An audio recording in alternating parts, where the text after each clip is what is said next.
What is up, everybody? It is Alex from Heavy New York calling from the Alto again, and this time we are here with AVRALIZE. Thank you so much for being here. It is great to have you here. Hi. Thank you so much for having us. It's so awesome to have you here. There is no way, by the way, to people watching this that I pronounced their name correctly by them telling me how it's pronounced beforehand. Just a quick heads up. Yep. Yeah, it's a common mistake. The V is silent. The V is silent. But we have two EPs from you guys out, Lotus and Higher. Both of these EPs are freaking awesome. And is there a specific reason why with these two EPs you decided to, is it almost like a conceptual reason to why Lotus and Higher were released together as separate EPs as opposed to one album? I think our strategy behind the releases were to release the songs as waterfall singles. Yeah. Some people see it as an EP, but we more likely see it as a waterfall single. So when you release a song, you put the other songs under it. So when you have a streamer for the first song, it immediately gets the other songs like pushed after. That's like a very nice tactic move, I would say, for pushing numbers up. Yeah, that was the strategy from A Rising Empire, and now all the songs are summed up and are going to be released in 2 days at the 22nd. Yeah, which is awesome. I've noticed that that's a thing. I just interviewed Venues, fellow label mates from Rising Empire, and I've noticed that they kind of do a similar thing with releasing a bunch of singles beforehand. It's to the point where I can almost tell what label a band is on based on how many singles are released throughout it. Yeah, I think normally it's like 5 singles at the Rising Empire. Yeah. But we weren't signed at the beginning, so we pushed every song out as a single, and there's only one song coming out with the album. I feel bad not released for yet. some people that are thinking there will we will be releasing more songs, but there's only one more song. The album is complete. Because I read some comments where they said, "Yeah, I'm totally hyped for the album," and then there's like one more song just coming out. I think that's I think that's pretty hilarious. That's because because it just forces people to keep wanting more and more and more. Was there sort of a vision that you had behind these two EPs with the making of this album or these two EPs together? Was there a goal or a specific idea in mind, or was it very improvisational based and very experimental within your songwriting? I think the goal of the whole album was like to find ourselves in this kind of music we want to do. Yeah. And it was like this crazy journey of learning how to produce songs and to arrange songs great so they flow very nicely.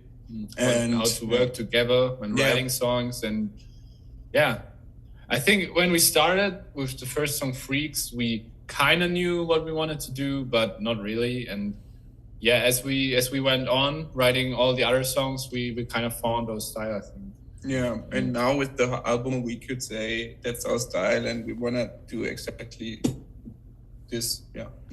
I've also, and normally I don't really talk about this too much, but I also really like the visuals of like when I look at the Lotus and Higher EPs. Like I just love the vibrancy because I feel like your music looks the way that it sounds, if that makes sense.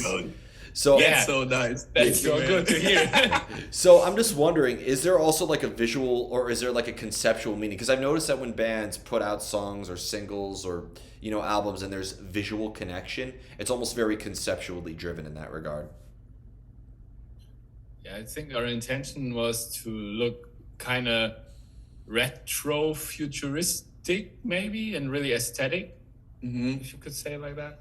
And also the modern touch we brought in with the visuals really fits our music, I would say, because we're just bringing so much to the table when it comes to songwriting and stuff like that. And we wanted something exotic and a little crazy. And then we came up with these 3D models, and we really liked the look of it. And then we told our designer, please do this shit for every cover. Yeah. And then we came up with this design idea. Yeah. I consider the music for AVRALIZE to be very experimental in the regards where, like, if you check a track like Stab by Stab versus Bright or Alive or Higher or Freaks for example? It seems like every song tends to play by its own rules or has its own sort of meaning behind it in a way. Is it fair to say that trying new things is almost part of the songwriting process? It's not like you're trying to stick to a specific formula. Yeah, I would say that Absolutely. that's something we do. We just spend the most time on, like trying new things on sound design and stuff like that, and just experimenting a bunch to like give this unique taste to the music, I would say. And yeah, we just love it to like experiment and try sounds and just filling up this whole song with just mood changes and different vibes, and it's like we try to make every song as unique as possible within our style, I'd say, because you could write safe and do every song like really similar, but I think we all love to go crazy with actually everything. If something sounds cool, that's like maybe not really fitting to metal, like never mind, let's just do it. Yeah, if it sounds good, we'll take it. So yeah, that's another thing I like about A Rising Empire. I don't know what the hell to expect when I listen to your music, to listen to any artist on their roster. I feel like they are like a very hidden gem for bands, for people who may not be familiar. Like everybody's heard of Nuclear Blast or Metal Blade or something like that. But A Rising Empire, I feel like really is a rising in the sense that you don't know what to expect when you look up their albums. I feel like I just know that the album artwork is going to be very vibrant. There's going to be 5 singles before the release day, and the album's going to be awesome. Yeah, that's the thing. That's why we are like so stoked to be on their roster, because when we started AVRALIZE, we listened to all the bands that they had on the roster, and we were like, damn, one day we want to be like in this line of bands. And yeah, somehow we made it, and it's so crazy. And I really appreciate the work they are doing for us, because they're putting very, very much time and effort in it, and it's very nice for us. Yeah. Again, shout out to everybody there. One thing I'm also curious about is because, and I know it's very cliche to ask who are your influences, who are your inspirations, but when I do listen to your music, I could see you taking inspiration from everywhere. It's not like it's four people who are all equally fans of Iron Maiden forming a band together, or everybody who's very into death metal forming a death metal band. Is it fair to say that all of you pretty much have different inspirations, right? Absolutely, yeah. I think for me, I used to listen to a lot of deathcore, like only deathcore for a lot of years, and maybe there come some influences. For example, in Lotus, this crazy fast blast beat. I think I'd never try something like that if I haven't played deathcore for such amount of years. And recently, when we started AVRALIZE 2 years ago, I got more into metalcore again, and I started to listening to a lot of like Thornhill and Sleep Token. Like Sleep Token sounds a little bit cliche, but come on, their drummer is insane. Like, it's so. It's just so crazy to think. I remember that band, and I love Sleep Token. So, I just remember them opening up for Issues in 2019. It was Issues, Polyphia, and them. They were opening. Yeah. They must have went on at like 7 or 8 o'clock at night.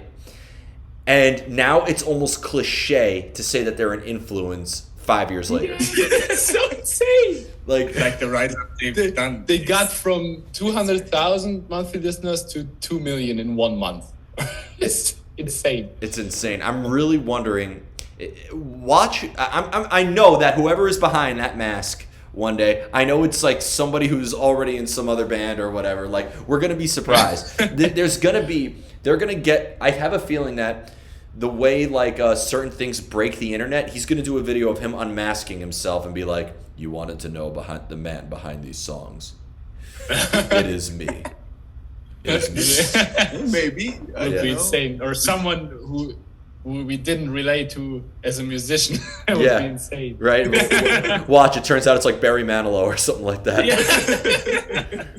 But going back to the different influences, you mentioned Sleep Token, but who else? Like Thornhill, I really like Thornhill metalcore and vibe-wise, and yeah, there's not like really an influence, but I love to listen to Disembodied Tyrant. Do you know that band? Yeah, it's like this. I think that's also one of the bands I love, like mix-wise and energy-wise. Yeah. I think for me it's like more of the softer stuff. I wasn't listening to metal before I was 15 or 16 years old, and I hated screaming. And yeah, I came out of the blues genre. I was a blues guitarist for a very long time. And then Basti just came around the corner with like this heavy music, and I was like, oh damn, put that shit out, I can't hear that. And now I love it, and now I scream myself, and yeah, I love everything about it. And it's more like I love metalcore. I don't like deathcore that much or stuff like that, because it's always too much for me. I can't like focus on each track individually, because it's like so much input. I don't come. Gotta listen to it a few times. Yeah, I think so too. But yeah, I'm more like in these softer genres like metalcore and chaincore and stuff like that. Yeah, and also Thornhill is a very big influence. I also like Polaris very much, and yeah, Void of Vision is very nice. Yeah, to hear all of your influences, and I just think it's awesome, because you know, I've done thousands and thousands of interviews, and I'm not like saying it like it's a bad thing, but everybody says Metallica or Iron Maiden or Deep Purple or Slayer, and they could be a band that formed in the 1990s, or they could be a band that formed in 2020, and a lot of them are saying those influences. And I feel like to hear, I've never thought I would hear somebody say Thornhill as an inspiration, which I think is awesome. Yeah. It's also insane because Philip, our guitarist, listens to a lot unprocessed. Like he learned playing like that in 2 years or something. Yeah, unprocessed polyphia shit and stuff like that. Yeah. And he also listens to like Animals as Leaders and crazy shit like that. Yeah. He's crazy. He's really crazy. Yeah, no, it's insane.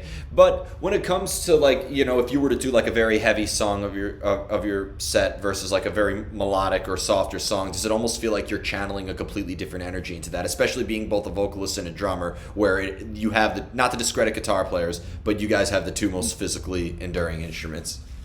Yeah, I think when I'm on stage, I give everything I have, and like also performing wise.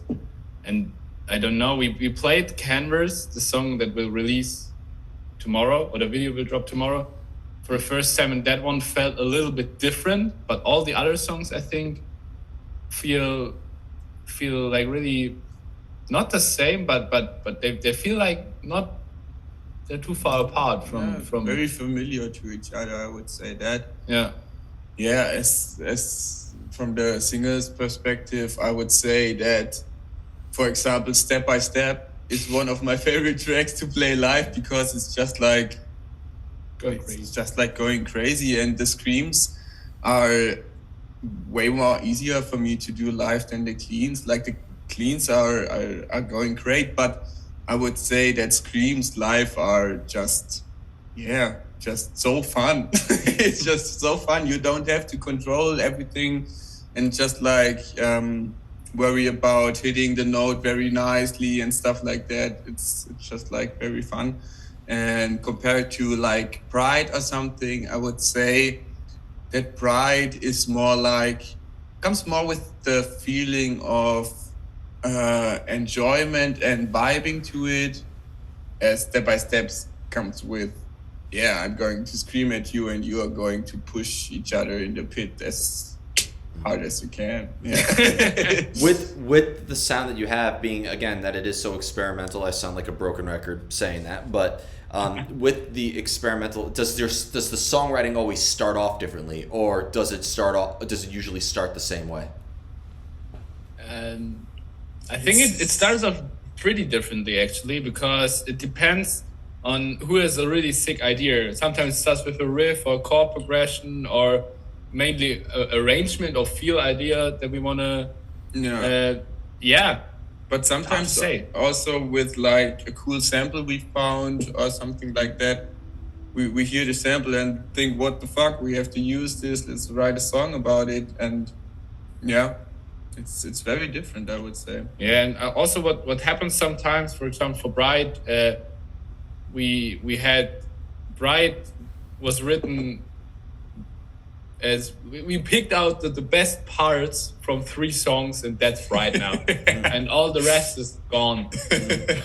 And I think yeah, we think a lot about arrangement and stuff like that, so that the listener is not overwhelmed by anything too strange, or we want to repeat stuff as pleasing as possible without making it boring. Like, if you can say it like that. And I mean, you mentioned starting off with a riff, because I would say 9 times out of 10 people tell me that it always starts off with a riff. So do you think we're ever going to run out of riffs one day? Because that's a tough question. I think we'll run out of chord progression someday. I think we already did. I think we did. Yeah. Everything's just overused. But yeah, with like this new age of guitar playing, I would say there's still a long way to go, especially with all this thumping stuff and this whammy stuff. And I think we never like reached the point where we have like written all riffs, because a lot of the riffs are unknown, and then someone writes it and it's like doesn't know that it already exists. I think that's also one thing that kind of needs to change, because accidentally you can write the same thing a band already did, and then everyone is like, oh, they copied from that band, which is like some of the times not really true. Yeah, because it can happen that you don't know about a band and it sounds familiar. Yeah. Well, I mean, there's hundreds of bands taking Metallica riffs. There's hundreds of bands taking Cannibal Corpse riffs. Hundreds of bands taking Mayhem riffs. Like there's always, with every artist that comes to be, there's more artists who are going to rip that off. And I'm not saying ripping off like it's a bad thing. It's just there's going to be, for every artist that comes, there's going to be people who inspire other artists.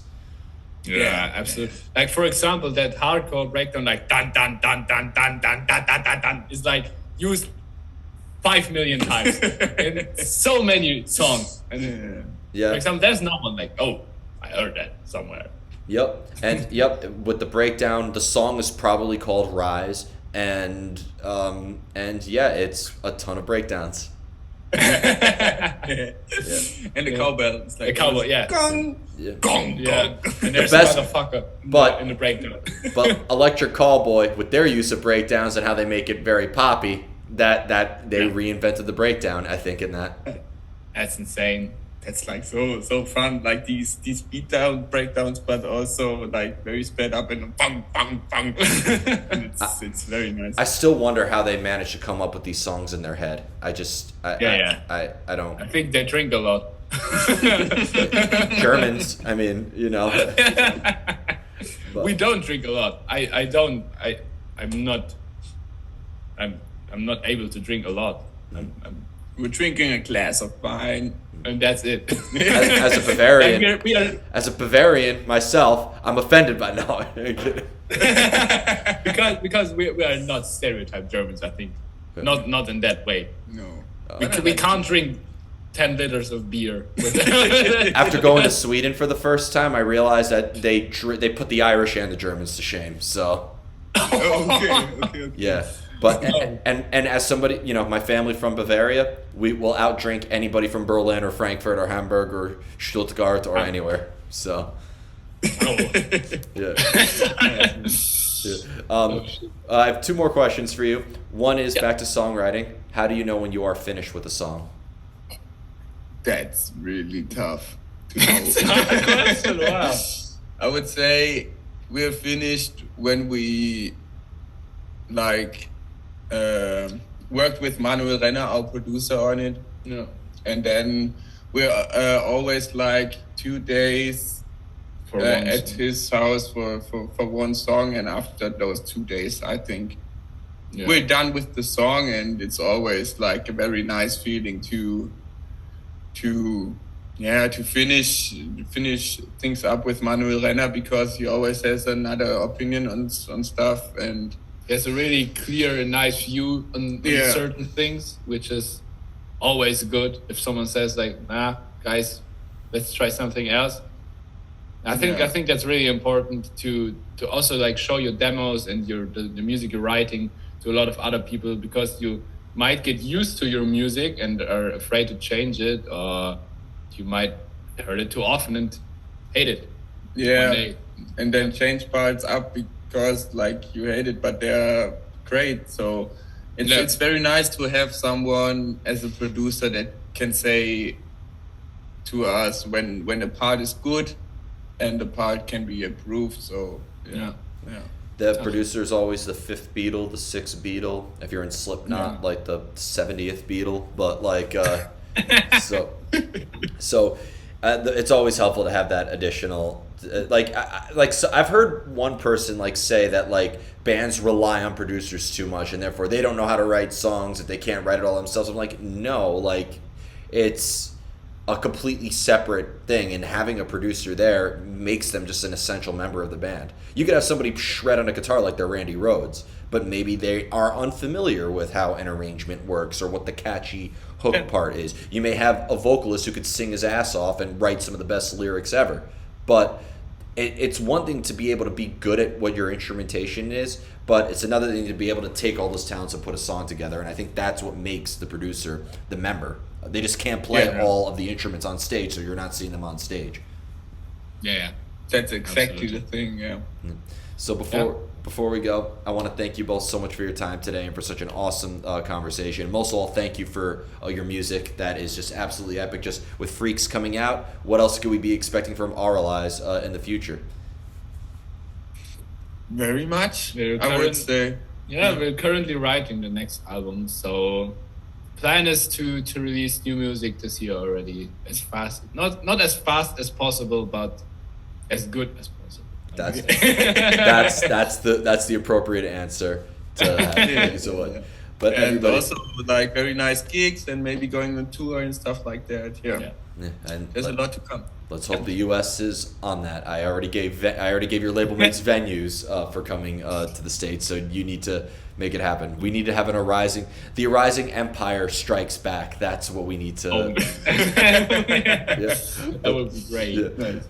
But thank you so much, everybody. We are here with AVRALIZE. Be sure to check out Freaks. This is Alex from Heavy New York, and we will see you next time.